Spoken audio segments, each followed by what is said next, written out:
and own your power. I love that. Look around the room. You'll see that you're not so alone after all, and that unconfidence could look like any of us. Maybe your whole life you have been told that the best wins, but I'm telling you right now that the best known will win.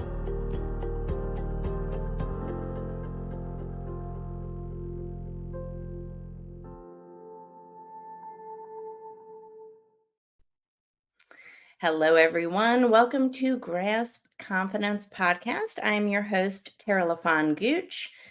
And today we're going to shake it up a little bit and do something different. I want you to think about this.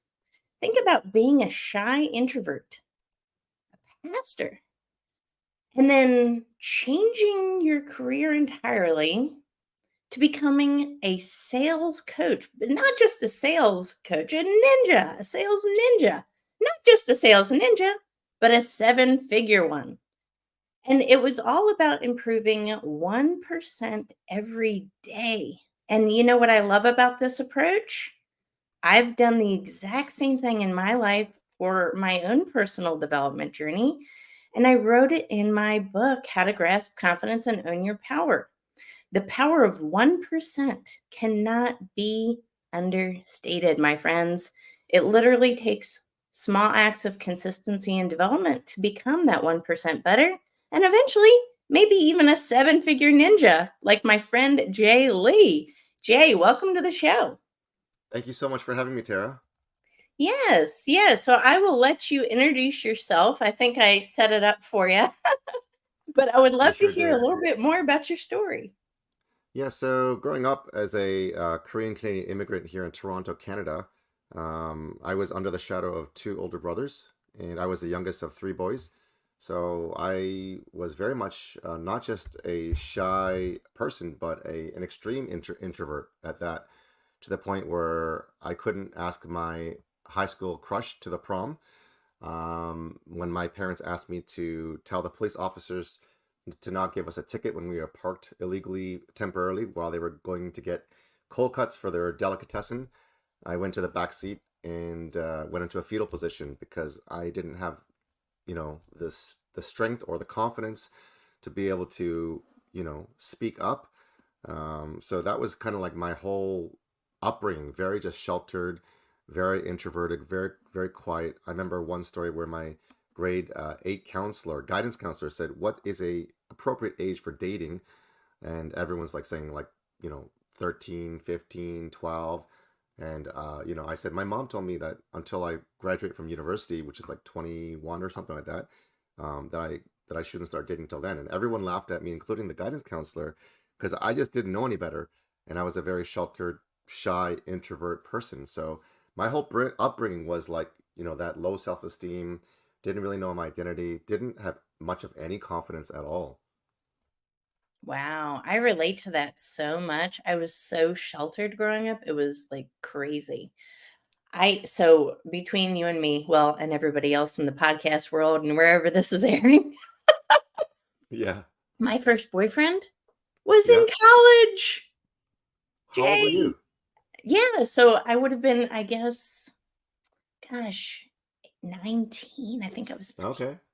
Okay. Yeah, I was terribly shy, terribly introverted. Of course, we see turn the tables. I think we both have, right?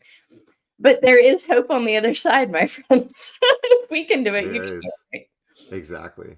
So, today you're this, sales authority. And I actually went to your sales training the other day. Thank you for the invite, by the way.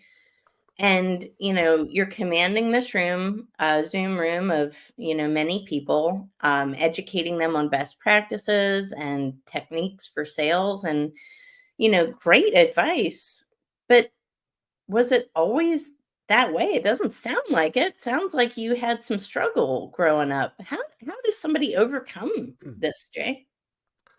Uh, it's not easy. I mean, if I was saying it was just like it happened overnight, it would be very difficult to kind of describe how that process works. Most of my life, as I mentioned, was sheltered. Even growing up as a minority here in Toronto, Canada, there is, discrimination, racial discrimination, to the point where even my parents' car got torched overnight and our house almost exploded. So we decided to move because we were actually going to renovate the home because we were 6 people in a very small 2.5 bedroom home, struggling financially and working very, very, very hard. How does it happen? Like, I don't know if my story is very like normal compared to how other people acquire these skills. Mine is a faith journey, and at the age of I think 17, my parents basically took me to they actually sent me to this student conference in Long Island, New York, and I thought this is the first time I get to get away from my parents. This is Yeah. the first time that I get to go have fun and party, and then so my friends and I, we played a lot of volleyball. That wasn't partying for many people, but like drinking and getting with other people to do things that they get in trouble with. My fun and partying was sports, and that was my escape, and music.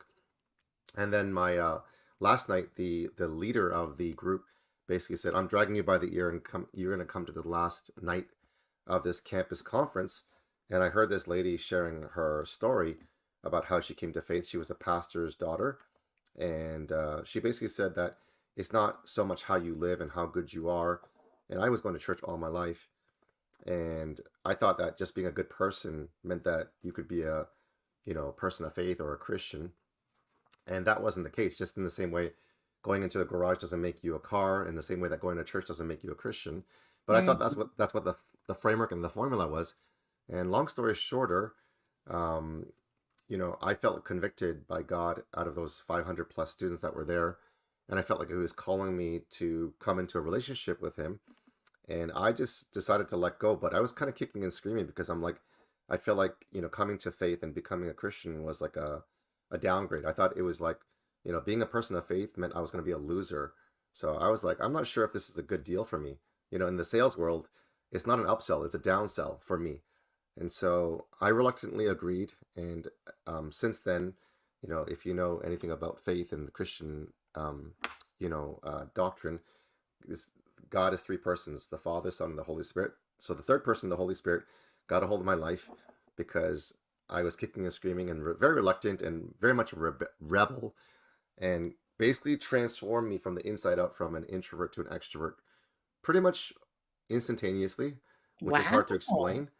So I became this reluctant evangelist, and my friend Joe, who was skipping all the sessions with me, um, you know, didn't even recognize who I was because I'm like, oh, you got to know who this person is. God is amazing and all this stuff. And I was like that Jesus freak that turned over like instantaneously, and he got scared of me, and I it's kind of like I just became this like very extreme kind of extrovert, and it was very startling to my family when I went back, startling to my friends, my teachers.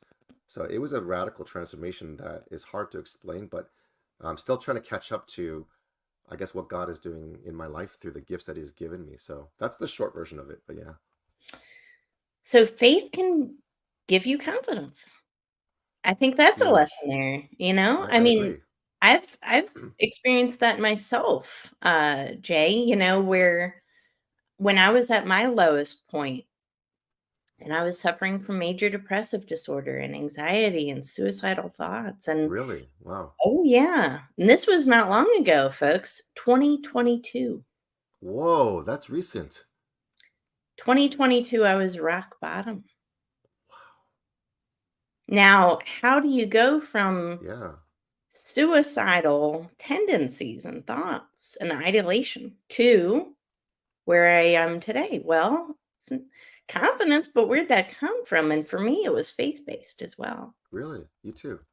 Absolutely, absolutely. Wow. And we have a synergy. I didn't tell you this before the show because Hmm. I actually Yeah, I like the surprise yeah, I didn't know. because it shows how authentic the show is. Yeah, Nothing is script. Give more was the message in my mind that saved my life. And I write about wow. it in my book. when I was at that lowest point, I cried out and I said, if there's anything that can hear me now, Mm-hmm. let me know if I have a purpose. And the thing that I heard What's that? was your life has meaning, but you need to give more.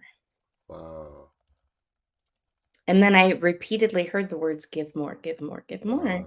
And it started a cascading of events that led me to this point.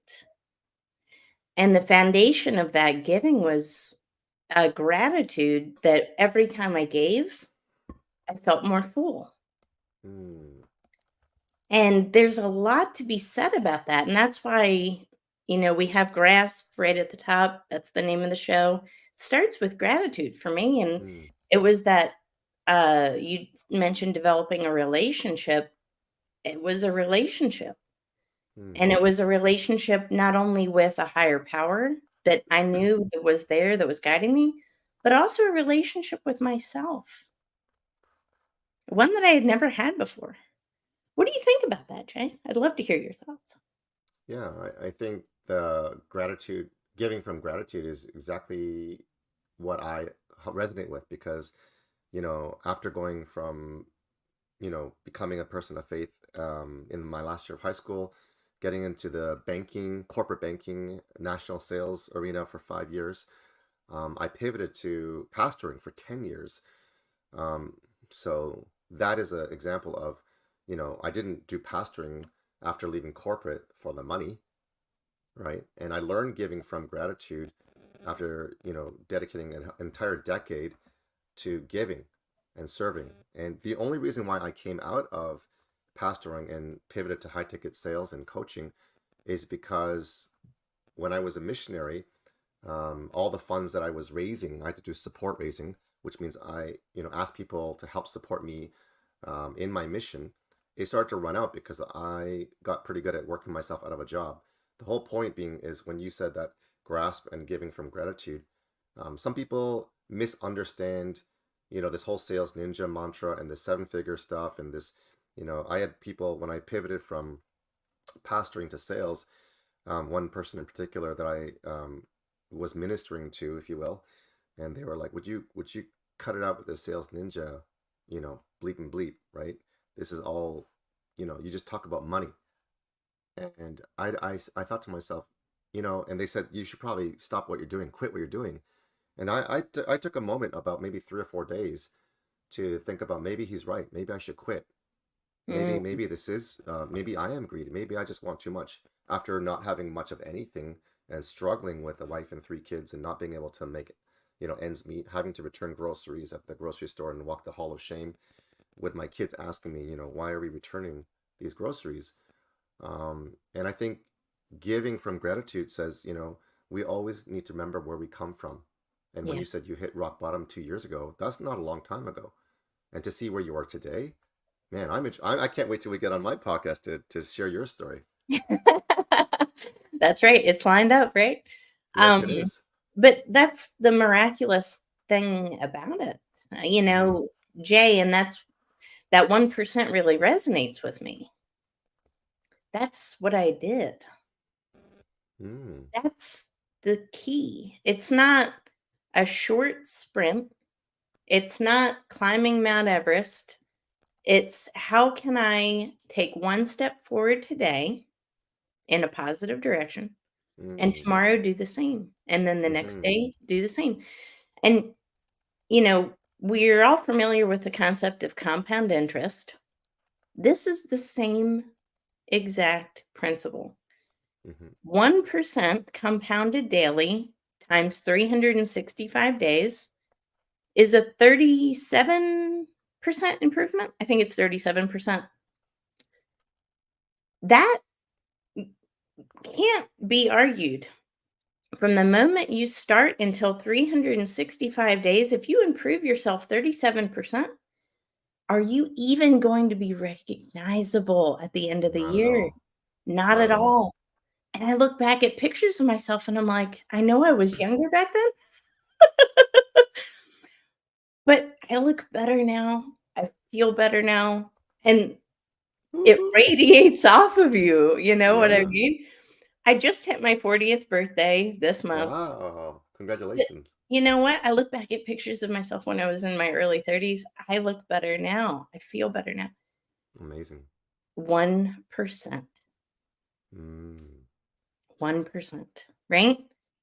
And it goes with anything. 1% better with your relationships, 1% better with your faith, 1% better in your business. Guess what? Mm-hmm.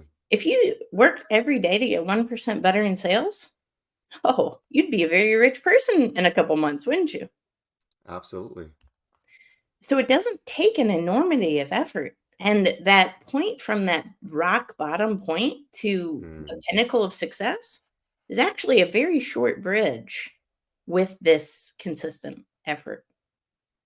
But it's also about the relationships that we have, the relationships we have with ourselves, the relationships we have with our network, right? The relationships we have in business, the authenticity of our approach. And that's kind of, what I wanted to talk about next is because we met on a very authentic level. Mm-hmm. Obviously, there was alignment, right? We knew that there was going to be alignment. And for everybody's reference, this is the second time I've ever talked to you. And Yeah. that blows people's True minds when story. True it's story. true. We just Yeah. met, what was it, Friday or Thursday? Thursday. Yeah. So if I wasn't authentic or if you weren't authentic and if there was no authentic exchange, would this conversation right now be possible? I don't think so. No. I'd love to hear your thoughts about authenticity and how it can, maybe we can bridge that gap in our networks and with other people to get to a successful point. Yeah. And I love, maybe you're doing this already, covertly, but a grasp, is that the acronym? Gratitude, relationship, authenticity? Is that what you're doing? Uh, Responsibility is the second part, Ah, but yes. okay. I'm actually interested in hearing how that framework works. But Yeah. the 1% better every day, just to go back a little bit, I was actually just doing my workout and my, morning devotion and meditation this morning, which I try to do every single day, which is that consistency, push, pass, or quit. Most days I don't want to do any of those things. I'd rather, sit and sleep in and, all those wonderful things. But when you have 3 kids and a sales ninja puppy and a wife, it's really hard to do because then now I'm being a deadbeat dad or whatever, right? So I have a 1% better every day chart or Google Mm. spreadsheet that I've been formulating for the last 3 or 4 years. I don't do it every day in terms of like fill it out, but I actually try to do the actual work. And that includes, and this might sound a little bit over the top, but I'm kind of that way, is I try to work on power, speed, and flexibility in terms of my physical attributes. So power, speed, and flexibility. And so those I try to do at least, twice a day. So I'm probably working out, twice a day, 6 days a week, which is like, 10 to 12 times a week, which seems like a lot for some people, but it's what helps me stay on top of my game. It's what helps me to get better every single day. It's what helps me get that mental clarity and that business acumen and that sharpness every single day. I'm continuously learning instead of um, I could Netflix binge and I love to do those things. And when I go there, it's like there's no turning back. When I sin greatly. But there's most times where I refrain from that, and delayed gratification is like, okay, I'm gonna, while doing housework or while I'm cutting the lawn or while I'm, doing chores or making lunches for the kids, I'm going to listen to my Audible and be a good boy Yep. and learn. And so, like you said, it's not even 37% a year, but like every single day and every single week I get into my masterclass, people don't recognize who I am even 1 week later. And I Yep. know you understand this. So regarding authenticity, in this online space, I think there's a lot of misunderstanding, like especially when you're reaching out and connecting, whether it's on LinkedIn or Facebook or whatever other social media platforms. I have literally people jumping the gun with a connect message saying, "Hey, stop pitch slapping me," or "Who do you think you are trying to get into my DMs?" And I was actually talking to Krista Mullion, who's a marketing genius, and her and I are both exchanging these weird DMs and messages that we're getting from, sleazy online people, the inauthentic people who Yeah. have probably shell accounts or aged accounts, and they're starting to do like, unethical things. And, there's one girl that is like, hey, I want to get to know you better. I'm actually flying to Toronto. Can you give me a city tour and can I take you out for dinner? And it's like becoming this like weird thing, right? And it's like, and she's like, Krista was like, yeah, I get that all the time with all these weird people who want to, all these guys that hit on me and blah blah blah. Yeah. So there's a difference between, it's I think it's getting harder in this online age to become or be authentic, and some people just are triggered because they've been burned or they've been, tainted. So Yes. authenticity in the virtual and online space, I think this is beautiful that only after literally, this is our second, not even our, we've only met each other twice, and that's virtually, not even in person, that we Hmm. get to connect at an age to age, heart to heart, human to human level. And that's really important for sales. That's important for confidence. That's important for everything that we do as entrepreneurs. Absolutely. So right on. And, in a world full of fluff and tips and tricks and stealing somebody's followers, because I see those kind of posts all the time.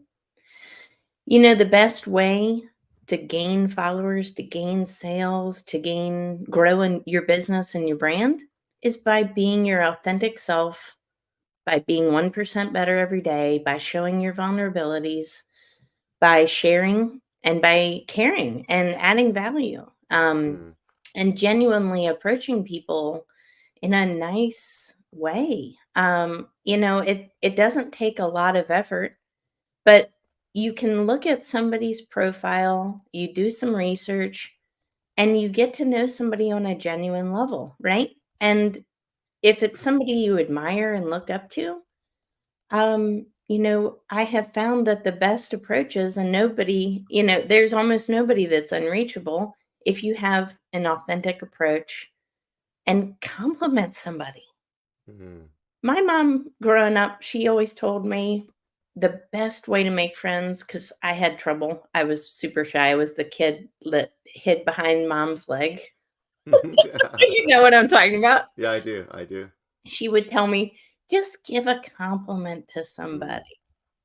It's so easy. It's mm, so easy to give a compliment. And we can find these things. It doesn't matter. I could look at your profile and say, you have a very great brand. Jay has this, you have this amazing brand, Jay. I love the illustrative, ninja. I would love to hear more about it. How did you get to this point? And what would you do? You would open mm. up to me, Yeah, right? of course. Because it starts with a genuine interest and a compliment, and it shows that I've done a little bit of research. It doesn't take a lot of effort. But I just love that because, again, this is the second time we've talked. And the first time we talked was just last week. And it wasn't even just you and I, it was me and a group of people I Yeah, didn't yeah. even know. Exactly. Exactly. They were your people. That's not even really connecting. Yeah. It wasn't even really connecting, right? Hmm. But here we are today, and we're sharing these amazing stories. But I love, your story so much because it gives people the confidence to go after something bigger. Mm, I think a lot of people need to hear these messages, Jay, because a lot of times we feel stuck. A lot of times we feel maybe maybe I'll just stay because I'm comfortable. mm, Or a lot of times we want something bigger, but then somebody else in our life says you would fail. mm, And it sounds like all of those things happen to you, right? hmm. Absolutely. So what good advice would you give to maybe an entrepreneur or somebody that wants to become an entrepreneur that has had these struggles in their life, that maybe wants something bigger or has voiced the fact they want something bigger and other people have told them, you're going to fail. Yeah. Great question. There's so many things that you dropped in there that are gold nuggets, and I appreciate your gifting. I can see the clarity and the communication, and the reason why you have become an award-winning speaker, TEDx speaker, and so back to vulnerability. I think that was really key with authenticity in being able to grow your brand, grow your sales, grow your followers, you know, a lot of people will take the shortcut because it's frustrating. They're not getting the results. They're starting from scratch, and they'll use, you know, engagement, you know, groups or pods, or they'll pay people because they'll be like, hey, if you want 10,000 followers, all you got to do is pay X amount of people. And then it really throws off your algorithm because you got all these people who are liking and commenting on your stuff that, you know, they're not your signature clients, that's for sure. And it messes up your whole social media engagement. You know, speaking of vulnerability, I just lost a big client, and I'm just gonna. I haven't even said this to anyone in social media, but I'm gonna practice and exercise what you just said, and go out on a limb and say I lost a big client. I called them a whale client, and you know, they're on track to do multi-millions a month. And the 3 C's that I failed in, that I want to share with you and your audience to not make the same mistake that I did. And actually, this 3 C's are the thing that made me lose the client that can actually help you gain the client or keep the client. And the 3 C's I wanted to share is: number 1, communication; number 2, clarity; number 3, commitment. So communication, number 1, is something that I thought I was doing. And sometimes when we think we're communicating, and you can think of if you have kids, or if you have a business partner, or if you have a spouse or a partner, you know, usually when we think that we're communicating to a good degree, the partner or the other party says, you're not communicating enough, right? So in some sense, I feel like we need to over communicate so that when we're trying to manage expectations, the other party is saying, oh, you're just meeting the expectation versus over communicating. And then if you can really go over and beyond that, then you're really, really communicating the good, bad, and the ugly, so that you're on the same page versus losing the client during that client journey. Number 2 is clarity. Having a good scope, knowing what the expectations are, knowing how much time is involved, knowing what the tasks are, you know, all these details. You know, sometimes it's like, hey, we got a verbal agreement, or we have a terms and conditions, or we even have, you know, a spec sheet that's kind of helping with that clarity in the communication, but it's not really specific. And without that clarity and that defined, you know, specific task and outline and managing expectations, you can really lose the client. And the last but not least is commitment. You know, if I'm being completely honest, because of the industry that was I was helping, it wasn't something I was too familiar with. And because of the incongruency, I wasn't really passionate about, and I wasn't fully committed. I wasn't all in. And because of the communication and the lack of clarity and the commitment, it really, you know, everything fell through the cracks. But I know that when you flip the table and you are communicative and you're super clear with your, you know, objectives, your goals, your timelines, you know, the expectations, and you commit and you're fully in, that you won't lose clients, you'll gain clients, and you will continue to grow and scale. So the advice for struggling and wanting bigger is to follow those 3 C's: communication, clarity, and commitment. You know, when I started out in high ticket sales, you know, the first gentleman that I helped grow, he went from 0 to 16 million in 29 months. And within, I think it was 10 days of the job, I literally pivoted from pastoring to high ticket sales. I knew nothing. I didn't know the words. I didn't know the vernacular. I didn't know what MRR, CPLs, ARR, you know, all these acronyms. I had no idea what they were. But I did know that I believe, or I felt, and this is something in terms of advice for struggling and wanting bigger, is follow your gut and your instinct, because logic and data is very important. But I'm finding that my intuition and my gut was actually smarter than what he was doing for 6-7 years. Was, here's a ticket price, and here's what I'm selling, here's hundreds of clients. And coming, you know, as a fresh person from the outside in, I'm like, we can probably 50x your price, and we could probably provide a new offering that when you stack it, it's going to look like ABC. He laughed at my face and he said, I'm going to throw a bunch of paid ads on your calendar and watch you basically fall and fail and laugh at your face when you do. I'm like, great. I don't thrive under criticism, but let me give it a go. So I put the slide deck together, and I one call closed the 50K deal. And I did 1 to 3 of those a month. And that company, like that, the price point, you know, 50x, the company scaled and exponentially grew. So the point that I'm trying to make with that advice for struggling and wanting bigger, it's okay to dream. You know, I have this dream goal of, how do I hit $10 million right? In I sales, love that. right? And it's all detailed here. And so have a vision board, have a mapped Yes. out, you know, and even think about like what is that lifestyle going to look like? What kind of home am I going to have? What kind of car am I going to drive? What kind of coffee shops if you drink coffee or tea? What kind of places am I going to frequent? What kind of clubs am I going to join? What kind of materialistic, I'm not really, super materialistic coming from a pastoral background, but what are some of the things that you are in your bucket list, whether it's travel, whether it's, you want to buy a nice purse or $1,000 shoes or, a jacket that you've been dying to have or an instrument that you've been wanting to have but you couldn't have since you were a kid. Those things, that mindset and that faith that we talked about, that we both, those things will start to close as you dream and take action to bridge the gap between the dream and the reality. And the more that you get 1% better, that gap closes a lot faster. Amen. Now, we do have a question here. Hey, Jay, do you have any advice for me as a business owner in regards to sales? I can't seem to get out of my own head. Yeah. Ooh, Jay, what FISA, do you right? think? What do you think? Yeah. I have some So, advice too. yeah, please, please. Ladies first then. Ladies first. Chivalry is not dead. There you go. Thanks, Jay. My advice, my best advice, if you have a product or service that could save someone else, that could help someone else, help elevate somebody else's business, lifestyle, level of freedom, whatever.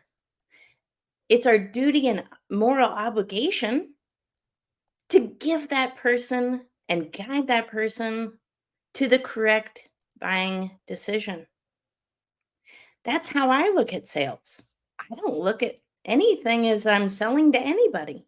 I look at it as I'm providing value and service based on a need and problem that other person or company has.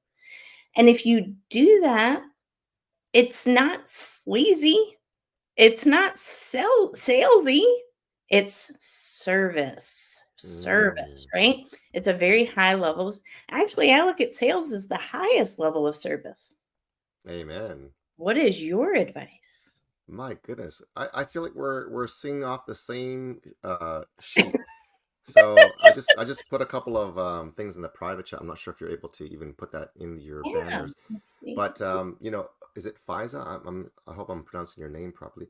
If you're able to even ask some more questions so that we can get to, the nitty-gritties of, where you're at in your business, and if time permits, we'd love to uncover. So one of the things I say is bigger the pain, the bigger the price. So think about this. There's a difference between, if we take the doctor, my parents want to be a doctor, dentist, lawyer. That clearly did not happen. My parents are telling their church friends that my son is a sales ninja. That doesn't go really well over lunch. Okay? So just telling you that. So, but I said to my parents, I'm making more than doctors, and they don't believe me. So it's okay.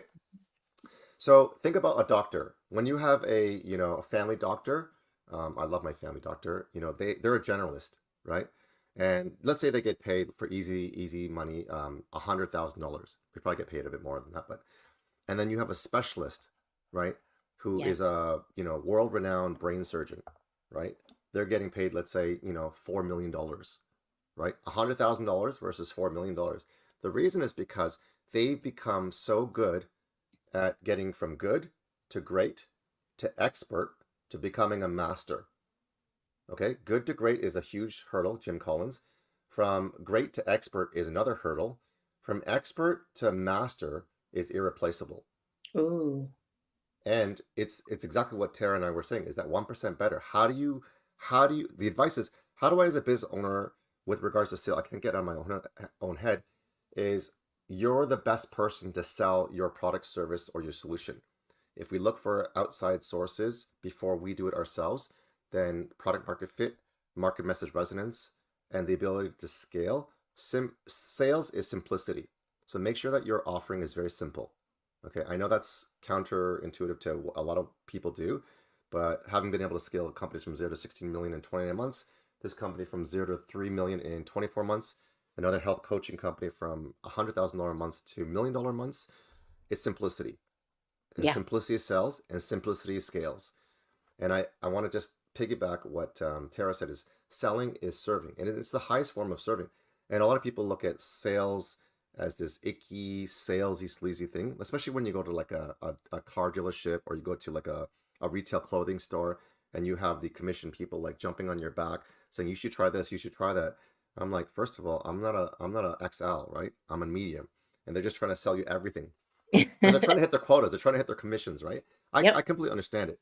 But when you look at selling as serving, and I look at sales as leadership, and Yeah. it's the best gift that you can acquire, and it's the top 1% skill, I believe, in the world. And it's also the greatest gift that you can give because you're actually helping someone make a decision that they actually already want to. People hate being sold, but they love to buy. People hate being sold, but they love to buy. So how can I facilitate an invitation? So if Tara comes into this retail clothing store or this car dealership, and I said, hey, can I get you a coffee or tea? Right? Come into my living room, right? Nothing here for sale. Just let me know if you have any questions. I'll let you have some time to look at some of the cars or look at some of the clothes. If there's anything that you're interested in, let me let you know, or let me know if you have any questions.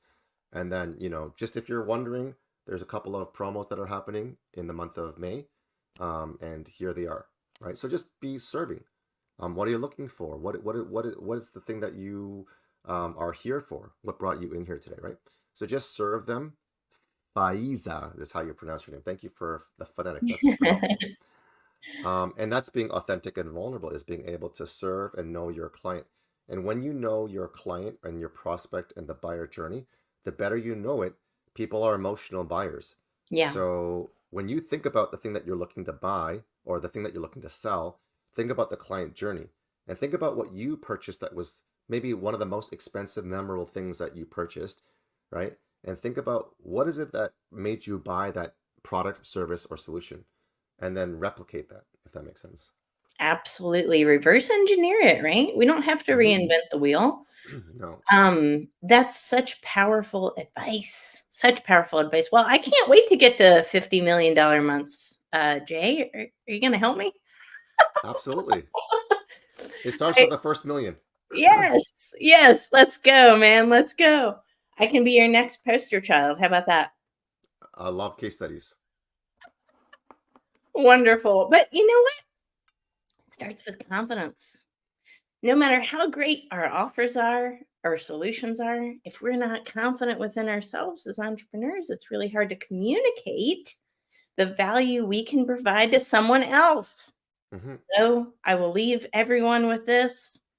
Confidence becomes equitable. Confidence grows in value. It gains interest.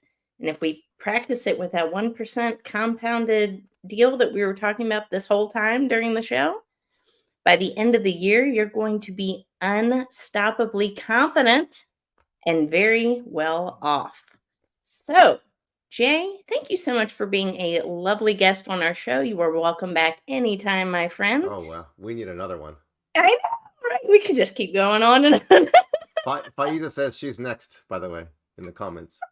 For the Are 50 you million. next for the 50 million months? Yeah. The sky's the limit.